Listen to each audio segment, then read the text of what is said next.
میں بھی خائف نہیں تختہ دار سے، میں بھی منصور ہوں قحط و اغیار سے، کیوں ڈراتے ہو زندہ کی دیوار سے؟ ظلم کی بات کو، جہل کی رات کو میں نہیں مانتا جناب ڈپٹی اسپیکر صاحب، کل اس ملک کے سابق وزیر اعظم کی سیل کی تصاویر چلائی گئی یہ ثابت کرنے کے لیے کہ شاید عمران خان صاحب کو بڑی کوئی فیسلٹیز ملی ہیں۔ میں آج صرف عمران خان کی نہیں، میں یہ تمام سیاسی لیڈرشپ کا ایک مقدمہ آپ کے سامنے رکھنا چاہتا ہوں۔ ایک ملک کا سابق وزیر اعظم 6x8 کے سیل میں، جہاں یہ اس کی بیڈنگ ہے، یہ سنک لگا ہوا، پیچھے واش روم ہے اور یہاں اس کی الماری ہے کتابوں کی، اور پیچھے اس کی واش روم کے اس طرف جائے نماز وہاں موجود ہے۔ کیا یہ کرتے ہیں ہم اپنے ملک کے سابق وزیر اعظم کے ساتھ؟ ایک سابق وزیر اعظم ایک شخصیت نہیں ہوتی۔ جناب ڈپٹی اسپیکر صاحب،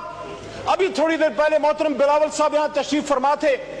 اور مجھے ان کو دیکھ کے جب میں نے پوائنٹ آف آرڈر سوچ رہا تھا، مجھے وہ ماضی یاد آیا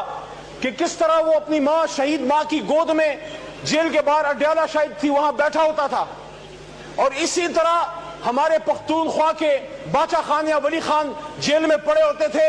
اور اسی طرح میرے اپنے علاقے کے مولانا عزیر گل صاحب، جن کو اسیرِ مالٹا کہتے ہیں، آج سے 80 سال پہلے بھی یہ کہانی تھی، 100 سال پہلے بھی یہ کہانی تھی۔ کل بھی نواز شریف کو ہتھ کڑیاں ڈال کے جہاز میں لے جایا مشرف نے، اور آج عمران خان کے ساتھ یہ ہو رہا ہے، اور کل نصرت بھٹو صاحبہ اپنے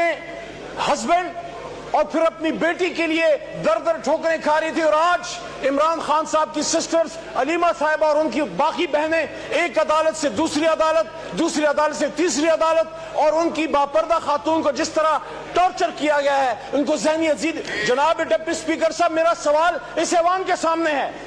آج پھر ہماری باری ہے، کل خدا نخواستہ پھر آپ کی باری ہوگی۔ جن کی وجہ سے یہ سارا کچھ ہو رہا ہے، ان کی باری کب آئے گی؟ میرا یہاں پہ سمپل سا سوال یہ ہے کہ آؤ یہاں پہ بیٹھ کے سوچو کہ یہ جو 25 کروڑ کے لیڈرز کے ساتھ یہ ہو رہا ہے، یہ دنیا نے کل دیکھا ہے کہ پاکستان کے سابق وزیر اعظم کو ایک ڈیتھ سیل کے ٹریپ میں بند کر کے یہ عمران خان کی تصدیق نہیں کی جا رہی۔ جناب ڈپٹی اسپیکر صاحب، یہ تصدیق اس ایوان کی ہے، یہ تصدیق تمام سیاسی جماعتوں کی ہے، یہ تصدیق 25 کروڑ کی ہے۔ ٹھیک، آپ کا پوائنٹ آ گیا، پوائنٹ ریکارڈ پہ آ گیا۔ شکریہ جی۔